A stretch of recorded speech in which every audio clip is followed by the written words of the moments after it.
Want to ask me anything? Why are you so great? Yeah, there you go. That's what I want to You know know. why? I love my job. And I don't think I'm great. I just do what I do, and people seem to like it. Thank you very much. We love Thank that you. you love your job. I do. It's made watching these films a lot more fun. Thank you. There was a panel last night, I don't know if any of you saw it, called I Know That Voice. There's a film that John DiMaggio has made called I Know That Voice. And it was such a love fest of actors and audience, fans. And it was like, this is why I do this work, and this is why I love this work, because people tell you how much they like it. And so I must be doing something right. All I do is go in and do my job with as much joy as I have toward that work, and then it seems to work. You're so experienced at what you do, and you're the best at what you do. When you get an actor who comes in who usually either does stage or live action, is there usually a certain thing that a lot of them have trouble doing when they go into doing voice work? That often happens, and actors who have only done film and not even TV, really. Of course, now everybody's doing TV, aren't they? But film actors work so small. Everything is so captured and so blown up that film actors have a hard time transitioning into animation. Stage actors make the easiest transition because they're used to working a little bit bigger, a little bit, what animation requires. But this was an instance where I hired C. Thomas Howell, Tommy, that you just interviewed. I had never worked with him before.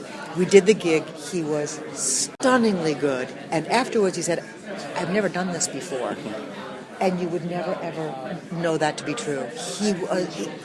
He has a massive voiceover career if he desires it. He's that good. He just gets it. And some actors do. They just get it, and some others don't. There's also an aspect sometimes from actors that haven't done it before that come in and maybe, this is more years ago than now, think it's a lesser art form. Now it's become so huge as this event, Comic-Con, shows. It's enormous. Then they're like, you know what? My son could care less that I'm, on whatever major TV series or whatever. But if I do something that has Batman in it, I am going to be the hero of the household. And I told some of you before in other interviews, when I was working on SpongeBob, Johnny Depp called us up and said, can I please come do a SpongeBob? My kids could care less that I'm in Pirates of the Caribbean. But if I do a SpongeBob episode, I'll be... So it's... Well, is that how you got David Bowie? Yeah, he contacted and said, can I please... Yeah, okay, we'll find something. We'll write something for you. Yeah, exactly. Unfortunately for me, they recorded David Bowie the week before I came on SpongeBob. So I didn't get to direct him.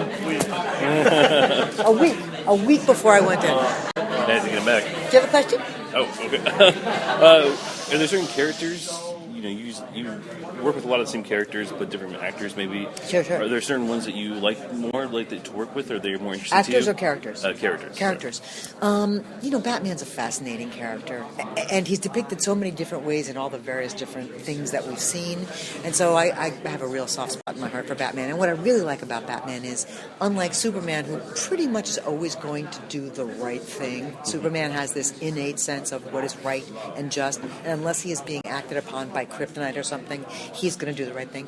Batman kind of he's human, so he has human foibles. Just like any of us, we get cranky, and on a normal day where somebody bumping into you would not make you angry, on a bad day when they bump into you, hey, what the...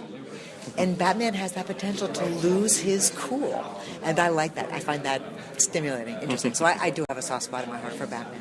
I confess. Is there any difference coming into this type of story with the I lost the name of it. Paradox? Yeah, Flashpoint Paradox? Flashpoint Paradox, how dark it actually is, because you read the comics and you just know it's a dark, dark story, as opposed to any of the other kind of stories you tell that just aren't exactly as dark. Do you know what I like about this story so much is I was completely confused by it. When I read it the first time, I was like, what the hell is going on here?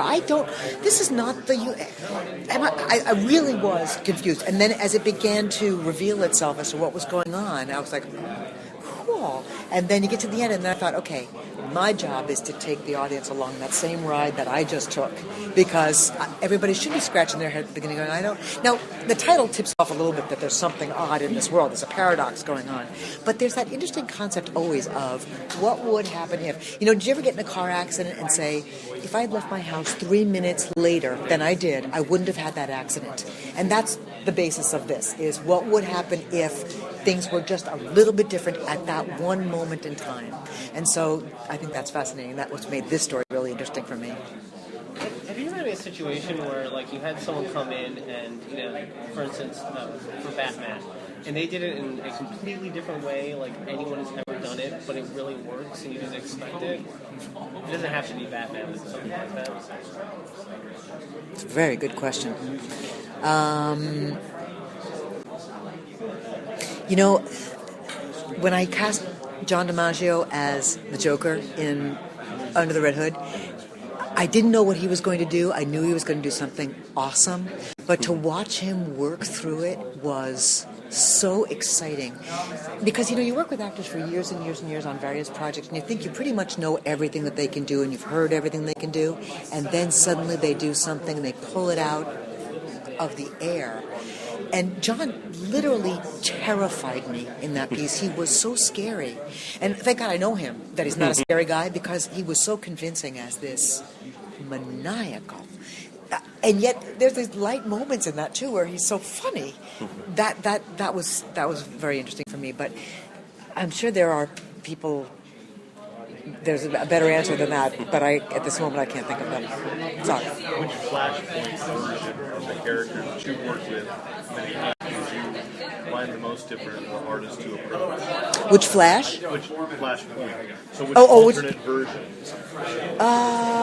Well, Batman was, you know, to have it be Thomas Wayne is a very different, you know, but we had just done, Dark Knight Returns, and so we had the older, bitter Batman, so it was kind of in that same realm, but it's not Bruce Wayne Batman, it's Thomas Wayne Batman, so, you know, there's still that bitter, angry feeling of, I lost a loved one to violence, still in Crime Alley. Why does anybody go to a place called Crime Alley? Why do you live in Tornado Alley? Why do you build a house? Why do you live in a mobile home? And they keep building those houses. What's the deal? What's the deal? So yeah, but so that's always an interesting. Any of these characters, I was trying to think of who was. I did bring in some of my tried and true. I wanted to. I was missing Dana Delaney, frankly. I was just missing her, and watching her wonderful new show that's Body of Proof. So happy for her success on that show. I love her so. And Nathan Fillion. Oh, let me not bring Nathan in again. No, I think I will. So there was that comfort zone where you bring in people that you know and love, and then also there's that thing where you do like casting Cary Elwes as the evil Aquaman, where you go, you know what? I know Cary for 20 years. Let me cast him doing something that he doesn't really normally get cast at, and let me let the actor do something different for a change. Let me let him play this nasty, warmongering, enormous, evil person. And that was a little scary because I think he's a wonderful actor. I thought he could do it, but then there's always that moment when you bring them in and you go, what if I'm wrong? But he pulled it off. Totally did.